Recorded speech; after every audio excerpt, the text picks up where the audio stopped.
Lecture du livre des Actes des Apôtres. En ces jours-là, Paul et Barnabé retournèrent à Lystre, à Iconium et à Antioche de Pisidie. Ils affermissaient le courage des disciples.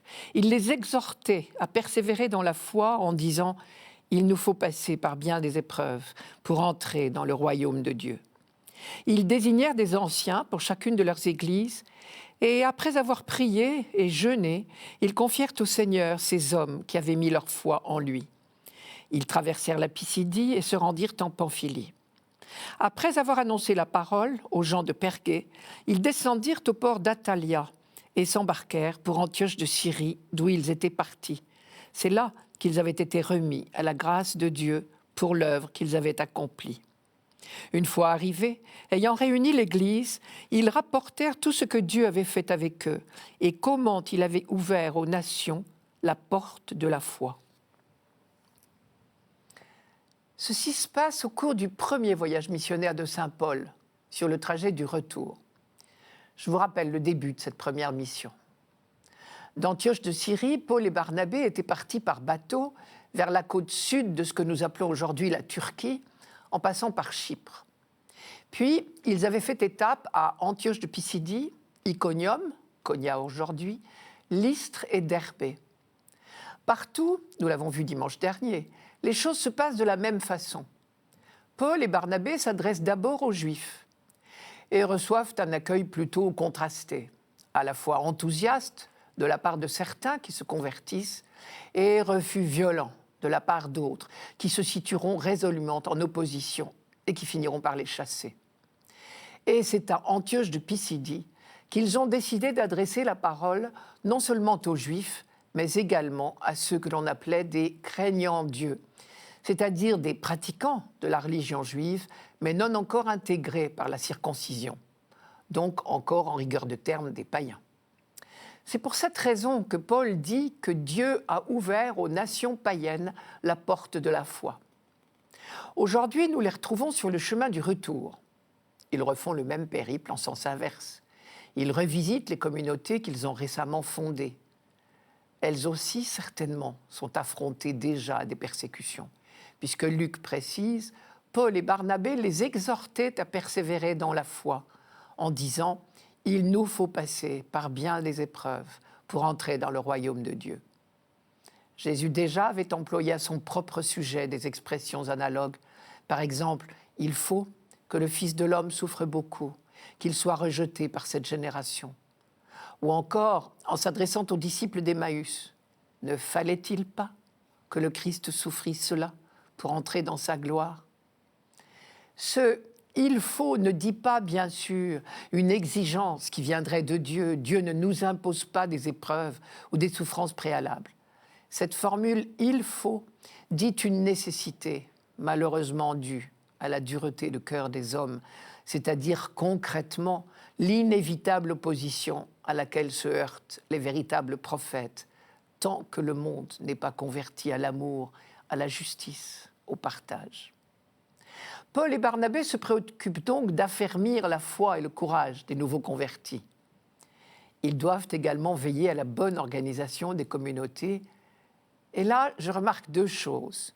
Tout d'abord, ils désignent des responsables, ceux qu'ils appellent les anciens. C'est le mot grec presbytéros, d'où vient notre mot français prêtre.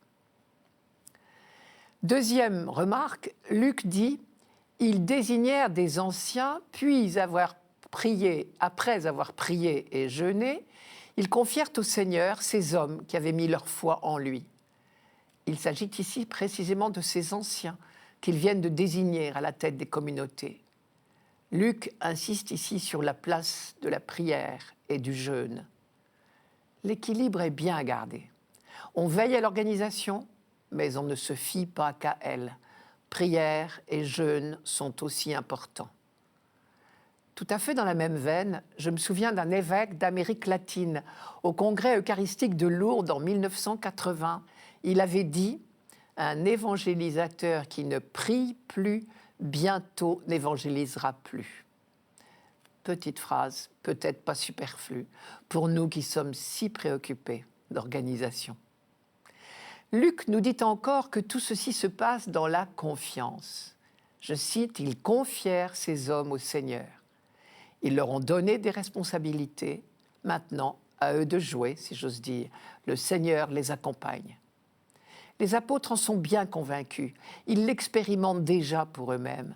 La mission qu'ils assument n'est pas leur œuvre à eux tout seuls. Il suffit de reprendre le texte. Ils prirent le bateau jusqu'à Antioche de Syrie, d'où ils étaient partis. C'est là qu'ils avaient été remis à la grâce de Dieu pour l'œuvre qu'ils venaient maintenant d'accomplir. Ils ont été remis à la grâce de Dieu et à leur tour, ils viennent de remettre à la grâce de Dieu les responsables qu'ils ont désignés pour les jeunes communautés.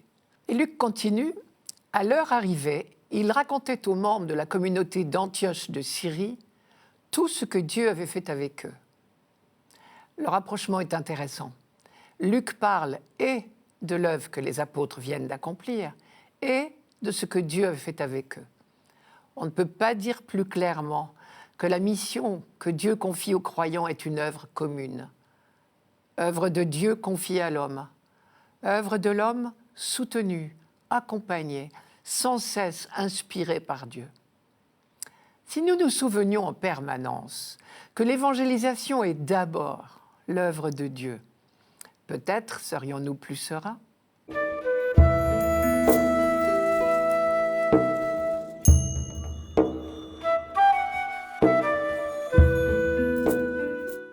Psaume 144. Le Seigneur est tendresse et pitié, lent à la colère et plein d'amour. La bonté du Seigneur est pour tous, sa tendresse pour toutes ses œuvres. Que tes œuvres, Seigneur, te rendent grâce et que tes fidèles te bénissent. Ils diront la gloire de ton règne, ils parleront de tes exploits. Ils annonceront aux hommes tes exploits, la gloire et l'éclat de ton règne, un règne éternel, ton empire pour les âges des âges. Nous venons d'entendre 6 versets du psaume 144, mais en réalité, il en comporte 21. 21 versets, c'est-à-dire autant que de lettres dans l'alphabet hébreu. Nous savons déjà que ce n'est pas un hasard. Qui plus est, ce psaume est vraiment alphabétique, en ce sens qu'il s'agit de ce qu'on appelle un acrostiche. Chaque verset commence réellement par une des lettres de l'alphabet hébreu dans l'ordre alphabétique. Nous avons acquis le réflexe. En face d'un psaume alphabétique, nous savons d'avance qu'il s'agit d'un psaume d'action de grâce pour l'Alliance. Manière de dire toute notre vie, de A à Z, baigne dans l'Alliance, dans la tendresse de Dieu. Mais pourquoi ce psaume 144 aujourd'hui et pourquoi non pas la totalité du psaume, mais ces 6 versets précisément? Première remarque. Ce psaume figure dans la prière juive de chaque matin. Pour le juif croyant, le matin, l'aube du jour neuf, évoque irrésistiblement l'aube du jour définitif, celui du monde à venir, celui de la création renouvelée. On voit immédiatement la résonance qu'il prend alors pour nous, chrétiens, en ce temps pascal. Notre foi, c'est précisément que le jour du règne définitif de Dieu est déjà inauguré sous nos yeux par la résurrection du Christ. Et si l'on regarde d'un peu plus près les 6 versets précis qui ont été retenus pour aujourd'hui, il me semble, premièrement, qu'on a là un condensé de la révélation, à la fois très complet et très concis. Et deuxièmement, qu'il entre en résonance parfaite avec les accents du temps pascal, et en particulier les autres lectures de ce dimanche précis. Premier verset entendu aujourd'hui, « Le Seigneur est tendresse et pitié, lent à la colère et plein d'amour. » C'est le meilleur résumé qu'on puisse donner de toute la révélation biblique, puisque c'est le nom que Dieu a donné de lui-même à Moïse au chapitre 34 de l'Exode. Deuxième verset, « La bonté du Seigneur est pour tous, sa tendresse pour toutes ses œuvres. » La tendresse et la pitié du Seigneur, dont le peuple élu a eu le premier la révélation, elles sont pour tous. Et cela, c'est une énorme découverte pour l'humanité, une découverte que nous devons au peuple élu. C'est un thème que nous avons rencontré déjà à plusieurs reprises dans l'Ancien Testament. Dieu aime toute l'humanité. et son projet d'amour, son dessein bienveillant, comme dit Paul, concerne toute l'humanité. Aujourd'hui, nous entendons une résonance particulière avec le livre des Actes des Apôtres que nous lisons pendant tout ce temps pascal. En particulier, le récit du livre des Actes, proposé en première lecture dans la même messe de ce 5e dimanche de Pâques, insiste justement sur le fait que l'annonce de l'amour de Dieu n'est pas réservée aux Juifs. Elle est proposée à toutes les nations païennes, comme dit saint Luc. Soit dit en passant, c'est pour cela que nous sommes, nous aussi, croyants, plus de 2000 ans plus tard, même si nous ne sommes pas d'origine juive. Une autre particularité de ce psaume, et surtout des versets que nous avons lus aujourd'hui, il insiste sur la royauté de Dieu. Tes fidèles diront la gloire de ton règne. Ils parleront de tes exploits. Ils annonceront aux hommes tes exploits, la gloire et l'éclat de ton règne. Ton règne, un règne éternel. Ton empire pour les âges des âges. 4 fois le mot règne, sans parler du mot empire, et 2 fois le mot exploit. Nous savons bien que le mot exploit dans la Bible est toujours une référence à la libération d'Égypte. Dieu a libéré son peuple. Je ne devrais pas dire Dieu a libéré, comme si c'était du passé. La foi juive dit mieux, elle dit Dieu libère aujourd'hui son peuple, et ce, depuis la première libération. Et bien sûr, la libération ultime, c'est la victoire sur la mort. Ce psaume est donc tout particulièrement indiqué pour le temps pascal. Le ressuscité du matin de Pâques expérimente dans sa chair la royauté de Dieu. Si vous avez le courage de vous rapporter au texte complet de ce psaume, vous verrez qu'il y a une parenté très grande entre ce texte et celui du Notre Père. Par exemple, le Notre Père s'adresse à Dieu à la fois comme un Père, notre Père, donne-nous, pardonne-nous, délivre-nous du mal, un Père qui est le Dieu de tendresse et de pitié, dont parle ce psaume, et comme un roi, que ton règne vienne. Soit dit en passant, ce rapprochement n'a rien d'étonnant, quand on sait que toutes les phrases rassemblées par Jésus dans le Notre Père faisaient déjà partie de son temps, des prières habituelles des Juifs. Je reviens à notre psaume. Très certainement, quand le peuple d'Israël composait ce psaume, cette insistance sur la royauté de Dieu ou sur son empire était une manière de dire « Plus jamais nous ne ferons confiance à des idoles. Notre seul roi, notre seul maître, c'est Dieu, le Dieu d'amour, le Dieu de tendresse et de pitié, lent à la colère et plein d'amour. » Et quand les fidèles du Christ disent ce psaume à leur tour, ils savent de quoi ils parlent, si j'ose dire. En Jésus-Christ, le roi serviteur, le roi humble de la passion et triomphant de la mort par la résurrection, ils ont découvert la présence du roi de l'univers. Qui m'a vu, a vu le Père, disait Jésus à ses apôtres.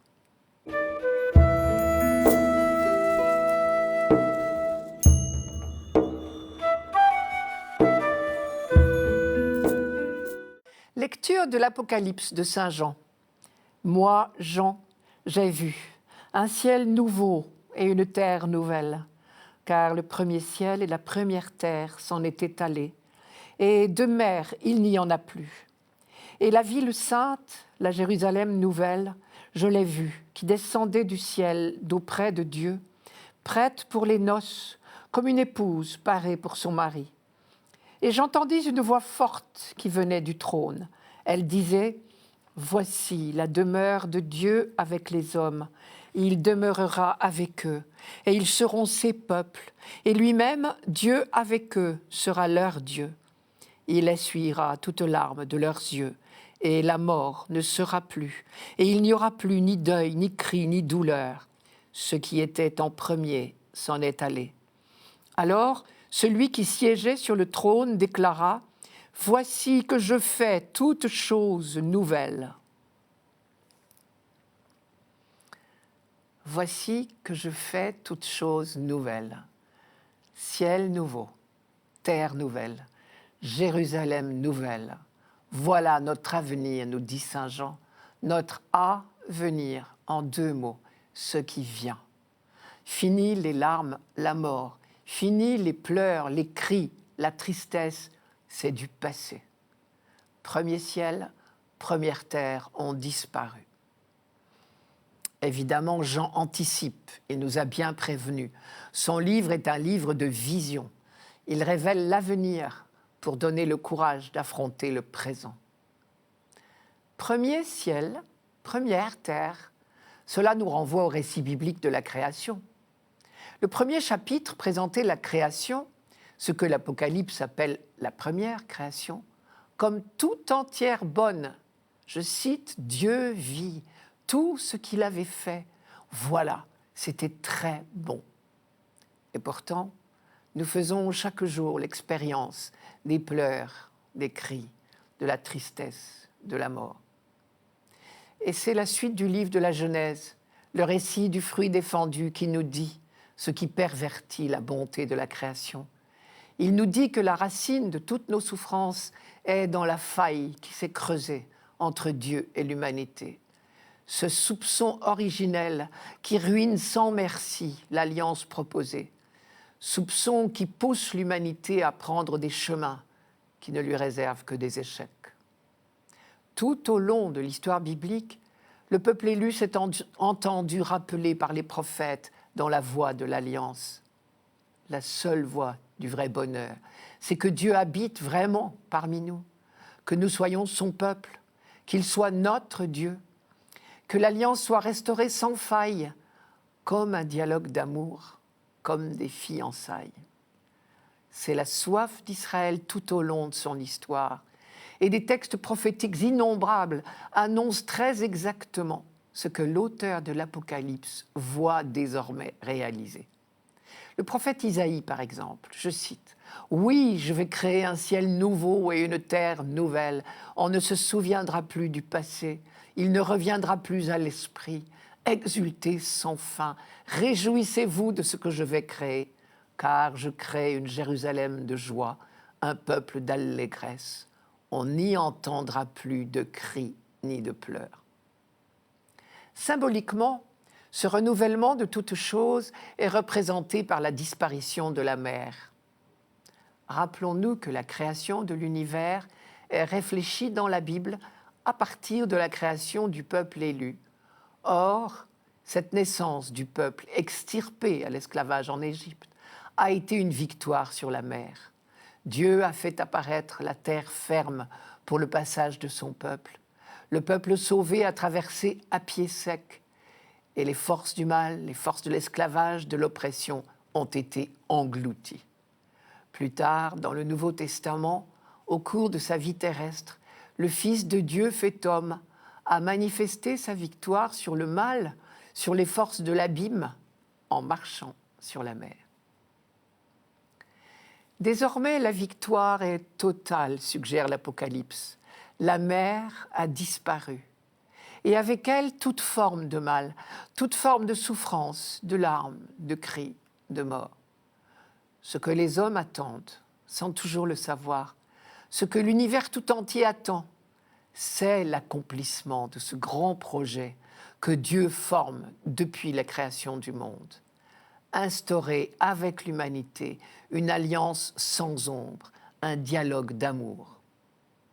Le thème des noces de Dieu avec l'humanité nous paraît toujours audacieux, mais il est très présent dans la Bible dès l'Ancien Testament, chez les prophètes Osée ou Isaïe par exemple, et dans le Cantique des Cantiques.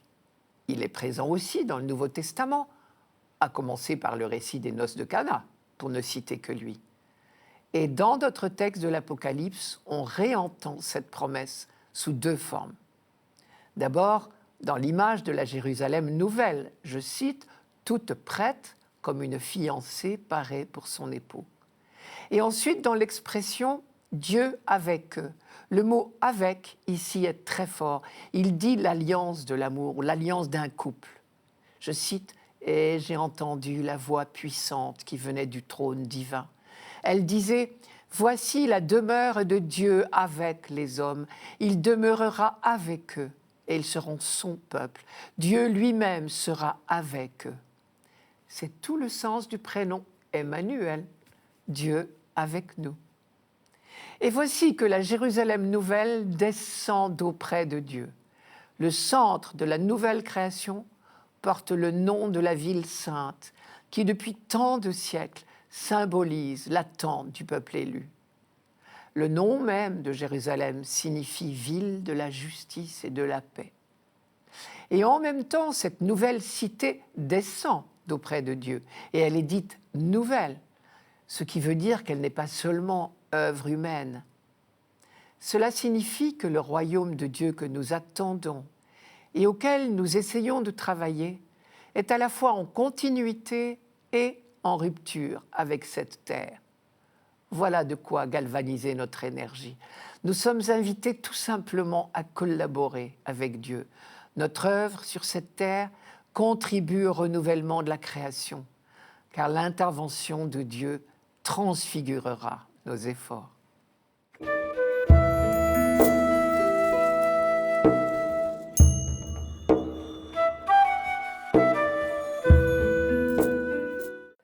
Évangile de Jésus-Christ selon saint Jean. Au cours du dernier repas que Jésus prenait avec ses disciples, quand Judas fut sorti du cénacle, Jésus déclara « Maintenant, le Fils de l'homme est glorifié et Dieu est glorifié en lui. Si Dieu est glorifié en lui, Dieu aussi le glorifiera et il le glorifiera bientôt. Petits enfants, c'est pour peu de temps encore que je suis avec vous. Je vous donne un commandement nouveau, c'est de vous aimer les uns les autres. Comme je vous ai aimés, vous aussi, aimez-vous les uns les autres. À ceci, tous reconnaîtront que vous êtes mes disciples si vous avez de l'amour les uns pour les autres. Les premières phrases de ce texte sont comme une sorte de variation sur le mot « gloire ». Quand Judas fut sorti, Jésus déclara « Maintenant le Fils de l'homme est glorifié et Dieu est glorifié en lui. Si Dieu est glorifié en lui, Dieu en retour lui donnera sa propre gloire. » Tout ceci nous paraît un peu compliqué. Mais en fait, c'est une manière bien juive de parler. Elle dit la réciprocité des relations entre le Père et le Fils, ou mieux, leur union fondamentale. « Qui m'a vu a vu le Père ». C'est aussi une phrase que saint Jean a retenue. Ou encore, « Moi et le Père, nous sommes un ».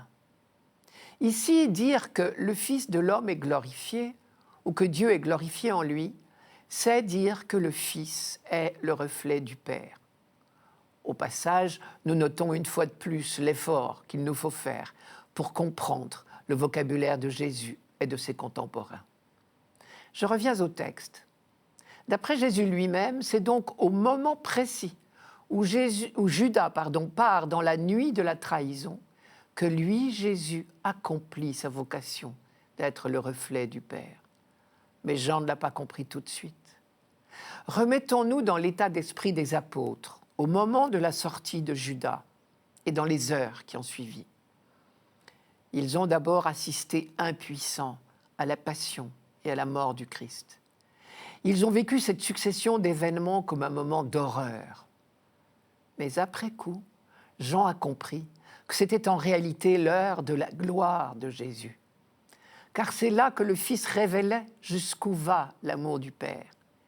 Et parce que le Fils trahi, abandonné de tous, persécuté par tous, persiste, lui seul contre tous, à n'être que amour, bienveillance, pardon, il révèle au monde jusqu'où va l'amour du Père, c'est-à-dire jusqu'à l'infini, sans limite.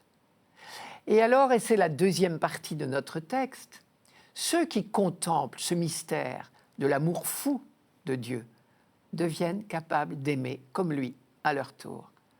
Car Jésus lie bien les deux choses. Il dit « Maintenant, je vais révéler au monde jusqu'où va l'amour du Père.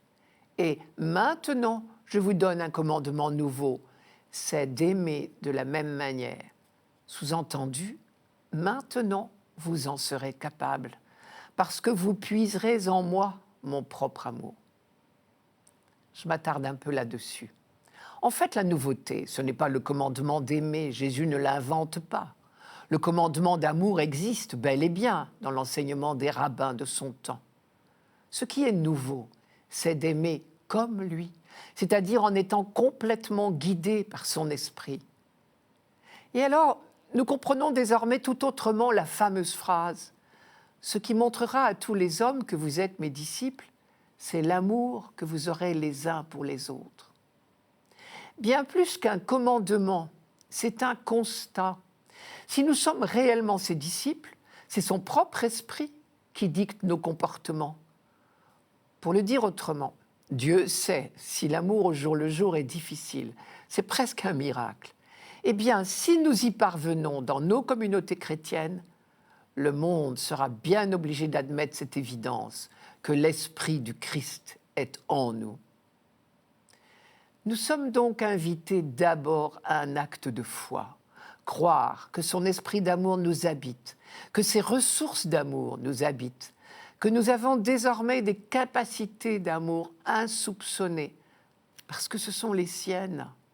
Et alors il nous devient possible d'aimer comme lui, parce que c'est son esprit qui agit en nous.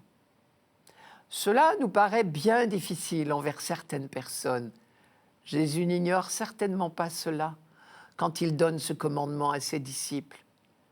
Mais il ne faut pas confondre amour et sensibilité. Jésus vient de montrer en acte de quel amour nous devons nous aimer. Je vous rappelle le contexte. Cela se passe pendant son dernier repas avec ses disciples. Jésus a commencé par leur laver les pieds et il a terminé en disant « C'est un exemple que je vous ai donné ». C'est donc cela, aimer comme il nous a aimés. Et après tout, si on y réfléchit, il est possible de se mettre au service les uns des autres, même de ceux pour lesquels nous n'éprouvons pas d'attirance. Or, notre fidélité à ce commandement est vitale, nous dit-il, puisque c'est à cela que nos communautés seront jugées.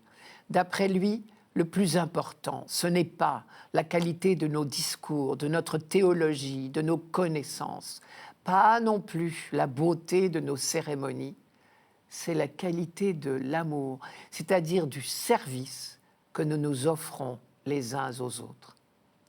En attendant, nous ne devons jamais oublier ce cri de victoire de Jésus le dernier soir.